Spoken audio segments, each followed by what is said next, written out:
Assalamualaikum warahmatullahi wabarakatuh. Halo semua, pada kesempatan kali ini Alunjus akan memberikan informasi mengenai dilema ketidakpastian Undang-Undang Aparatur Sipil Negara.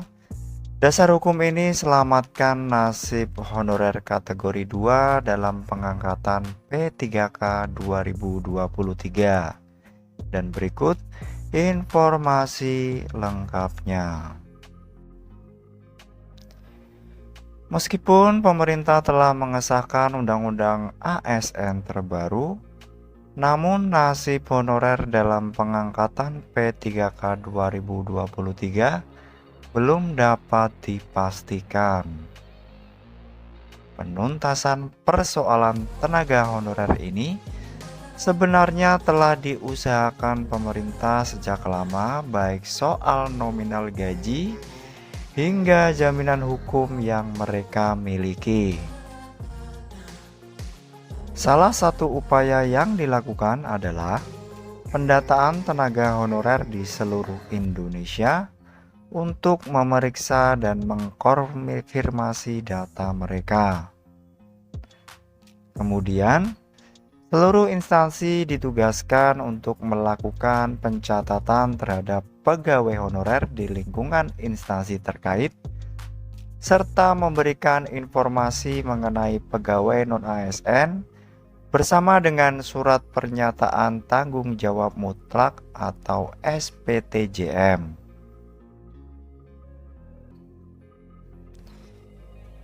Dari hasil dari proses verifikasi ini terkuak bahwa terdapat sekitar 2,3 juta pegawai honorer yang terdaftar dalam sistem Badan Kepegawaian Negara atau BKN pertanggal 1 April 2002 lalu.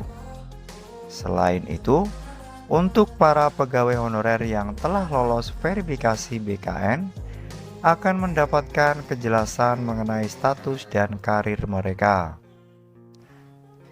Salah satu golongan honorer yang menjadi prioritas pengangkatan ASN 2023 adalah honorer kategori 2 atau biasa disebut dengan K2.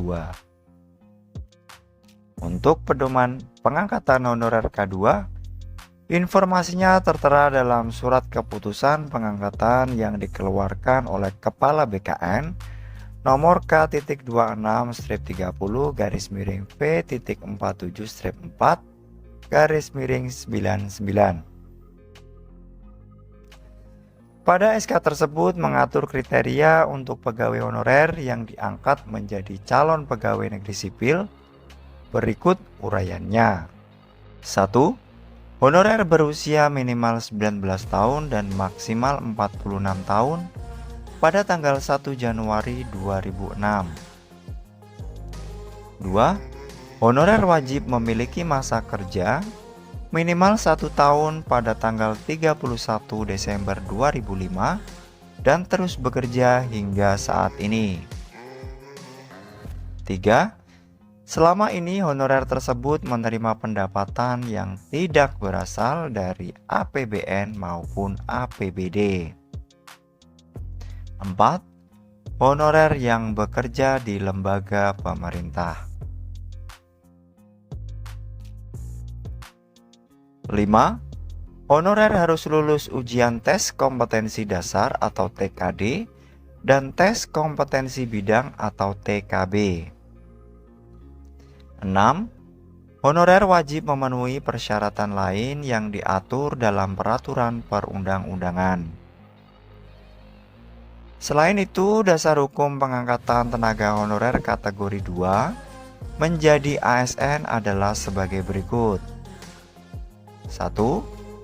PP nomor 98 tahun 2000 mengenai pengadaan pegawai negeri sipil yang telah mengalami 2 kali perubahan terakhir dengan peraturan pemerintah nomor 78 tahun 2013. 2. PP nomor 48 tahun 2005 mengenai pengangkatan tenaga honorer menjadi calon pegawai negeri sipil yang telah mengalami 2 kali perubahan terakhir dengan peraturan pemerintah Nomor 56 Tahun 2012. 3. Peraturan Menteri Pendayagunaan Aparatur Negara dan Reformasi Birokrasi Nomor 24 Tahun 2013 mengenai kebijakan tambahan alokasi formasi dan pengadaan calon pegawai negeri sipil tahun 2013. 4.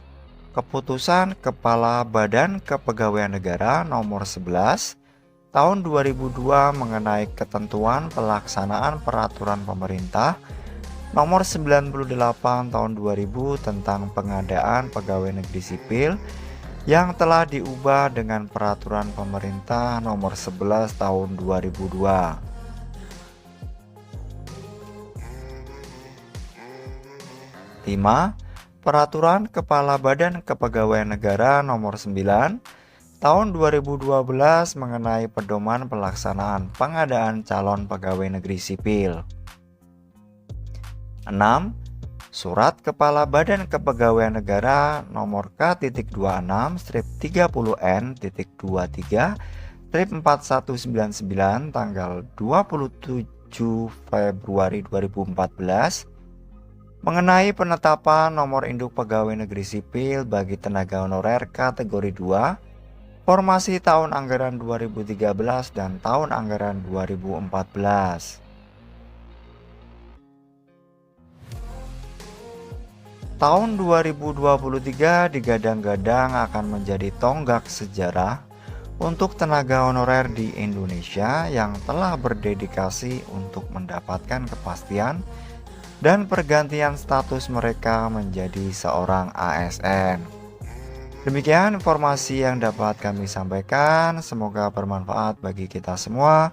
Akhir kata, wassalamualaikum warahmatullahi wabarakatuh.